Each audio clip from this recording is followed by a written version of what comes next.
Et bonjour à toutes et tous et bienvenue sur ma chaîne. Je suis absolument ravi de vous retrouver. Je suis toujours, je vous le dis à chaque fois, ça me fait rire, Baptiste Malatier. Je suis guérisseur, je suis canal, je suis médium, je suis tarologue, je suis conférencier et je vous retrouve comme d'habitude pour des guidances et des partages. Et aujourd'hui, une guidance pleine lune, la pleine lune du jeudi 6 avril 2023, une pleine lune en balance. Merci à vous, comme d'habitude, de liker, de partager, de commenter. Et comme d'habitude, je vous le répète, pour tous ceux qui souhaitent des consultations, des rendez-vous individuels, eh bien, vous m'écrivez sur la petite adresse que je remets bien en bas de la vidéo, rdv.baptistemalatier@gmail.com. Allez, on démarre notre guidance aujourd'hui. C'est une grosse semaine les enfants parce que aujourd'hui, moi où je tourne la vidéo, on est le 4 avril, donc on est sur le portail énergétique très puissant du 4-4. On a cette pleine lune le jeudi 6 et puis on est sur la Pessah pour les juifs, on est sur Pâques, on est en pleine semaine sainte en chrétienté, donc des énergies hyper puissantes, une grande semaine, il se passe toujours plein de choses sur une semaine sainte, je trouve, des montées d'énergie, des révélations, des compréhensions. Des retrouvailles, on avance toujours beaucoup, profondément, subtilement, concrètement en semaine sainte. Je trouve que c'est un vrai moment de renouvellement, d'éclosion, de compréhension, de limpidité, de beaucoup de lumière. C'est souvent des très très douces énergies et très puissantes en même temps qui nous portent, donc c'est toujours très excitant. Une pleine lune en balance, on cherche de l'équilibre, on cherche de l'énergie, on cherche de l'harmonie. C'est une pleine lune où je sens que tout va être autour du fait de retrouver force et douceur à la fois. Voilà, c'est des mots qui reviennent encore. Force et douceur à la fois.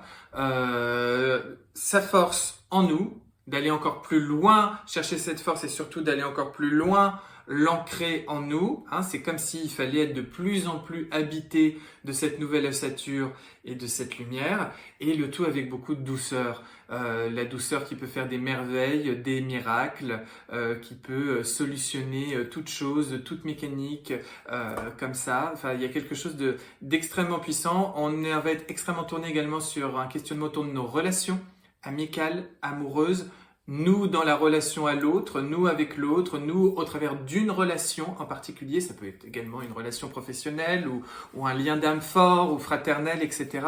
Donc voilà, je sens que tout tourne aussi beaucoup autour de ça. Allez, comme d'habitude, on se lance, on regarde avec les cartes, le tarot, un petit peu, qu'est-ce qui se joue au cœur de cette pleine lune. On a la reine de Pentacles. Tiens, j'aime bien, très jolie. La reine de Pentacles, le passé, qu'est-ce qu'on laisse derrière nous?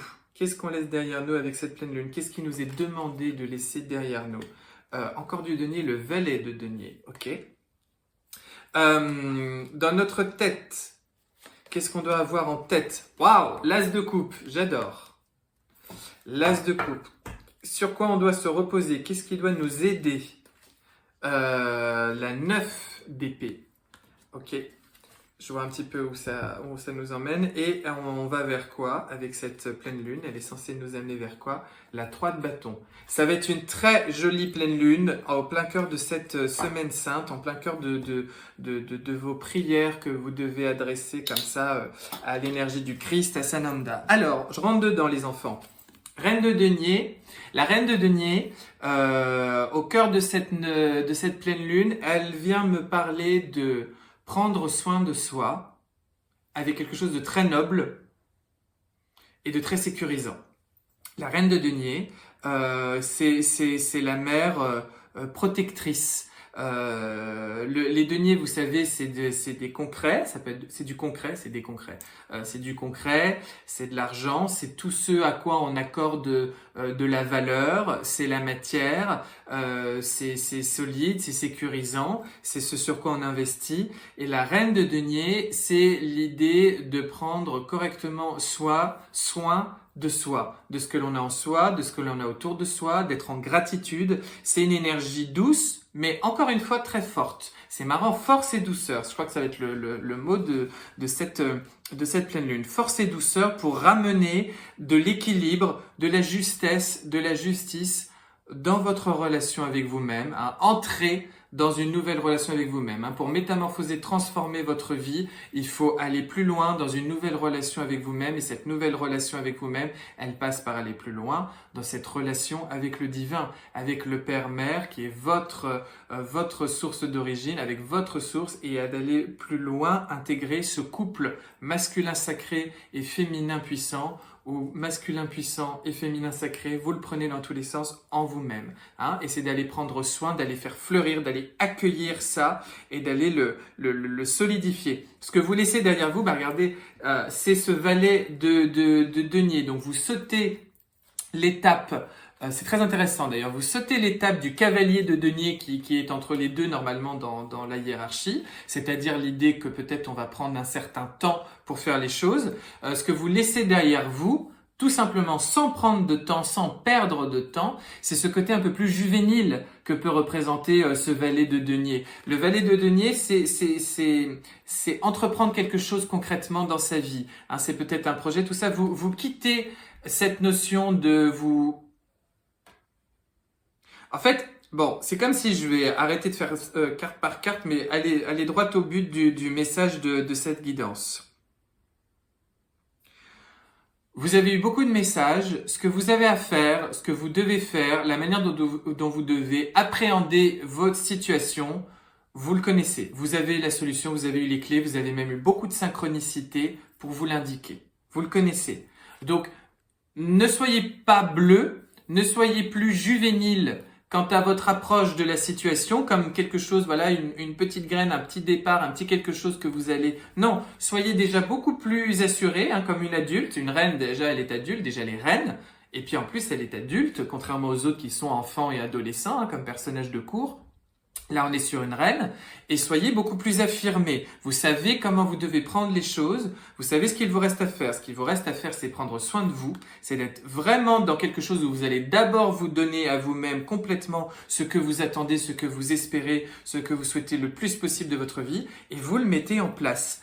Vous avez eu les messages, ils ont été répéter, re-répéter. La 9 d'épée, c'est l'énergie du petit vélo dans la tête, de l'idée comme ça qui vient, qui revient, qui vous habite. C'est l'idée des obsessions. Et on vous dit que c'est ce qui doit vous aider, c'est ce sur quoi vous vous appuyez. Donc appuyez-vous sur ces messages répétitifs que vous avez eus, ces synchronicités qui vous ont indiqué toujours la même chose et toujours la même manière d'appréhender les choses, pour justement ne plus être simplement dans un tout nouveau départ, dans un petit quelque chose, dans une nouvelle orientation, dans un début de quelque chose, dans un nouveau chemin vers lequel vous allez, mais pour au contraire beaucoup plus l'investir et aller plus loin.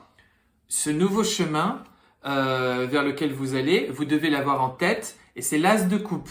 L'as de coupe, c'est un nouveau départ amoureux, c'est un nouvel amour, c'est une nouvelle manière de s'aimer, c'est une coupe que l'on va venir s'offrir déjà à soi, ou c'est remplir ce très beau calice par des choses très belles, très nobles, très lumineuses, très valeureuses, que vous désirez, que vous rêvez, que vous espérez tant depuis très longtemps. C'est vous offrir ce que vous méritez de plus, et c'est de vous offrir ce tout nouveau départ. Et c'est de l'avoir bien en tête, c'est de savoir que vous êtes sur du neuf, sur du frais, mais avec tous ces deniers, c'est sur du concret, hein, et vous devez avoir cette idée, mais dès que vous doutez, dès que vous vous posez trop de questions, ça doit vous revenir tout de suite en tête, c'est non, vous connaissez la suite, vous connaissez le chemin, on vous l'a indiqué, on vous l'a soufflé, on vous l'a ressoufflé, re-ressoufflé, re-ressoufflé, donc vous l'avez en tête et vous y allez.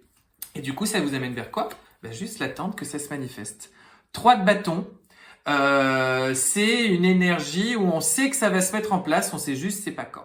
C'est pas très français ce que je viens de dire. On sait juste pas encore exactement comment ça va se passer, ça va être quand, ça va être comment, mais on sait que ça va arriver. On sait que c'est là et on l'a médité, on l'a fait germer et c'est en gestation et ça va bientôt s'accoucher dans la matière. Donc vous voyez, c'est assez logique. C'est vous quittez le côté un petit peu enfant du bon, on m'a dit si, mais peut-être qu'effectivement c'est... Non, vous quittez ce côté enfant, vous êtes reine de denier, vous vous le donnez, vous vous le permettez, vous l'affirmez vous avez en tête que vos blessures du passé, tout ce qui a pu se passer jusqu'à présent, maintenant c'est terminé. Vous avez clôturé le cycle, vous avez clôturé le chapitre, vous allez vous offrir cette nouvelle coupe et la vie va vous la donner, ce nouvel as de coupe, ce très bel amour, tout débordant, tout beau, tout chaud, tout lumineux, qui va être merveilleux. Vous l'avez bien en tête et vous restez fidèle à cette obsession que vous avez en tête parce que comme ça vous le vibrez et vous n'êtes plus qu'en attente de le manifester. Vous êtes sur ce tout nouveau départ. Vous voyez, c'est tout à fait logique au moment où je vous dis ça, 10-10 et 10-11. Donc le 10-10 et le 111. Voilà, je crois qu'il n'y a rien à ajouter. C'est le message, c'est ce qu'on veut vous dire. Je vais vous donner un petit conseil, comme d'habitude avec les arcanes majeures. Le conseil que l'on vous donne, c'est le monde, les enfants. Allez, on y va, on fait aboutir, on fait accoucher. C'est l'apothéose. C'est également la fin d'un cycle et c'est le début d'autre chose. Voilà, je crois que, mais vraiment, on me dit, non mais tu te tais, tu l'arrêtes là, ils ont compris, c'est le message, il n'y a pas à aller plus loin, il y a rien à dire de plus. C'est merveilleux, je vous souhaite vraiment un très très beau cheminement Pascal, une très très jolie éclosion, je vous souhaite d'être inondé de ces merveilleuses énergies de résurrection qui vont être très très importantes pour nos vies individuelles comme pour le collectif. On va vraiment se réveiller, on est vraiment sur cette énergie où là on va incarner qui on est et on va aller chercher son bonheur et sa liberté d'être. Ça va être merveilleux ce printemps, ça va être merveilleux cet été, quoi qu'il se passe autour de nous, ne vous inquiétez pas. Ok? Allez, je vous embrasse, je vous fais des gros poutous, je vous dis à très bientôt et portez-vous bien, prenez grand soin de vous. La lumière est là, elle est au bout du tunnel, allez me manifester vos rêves les enfants. Bisous!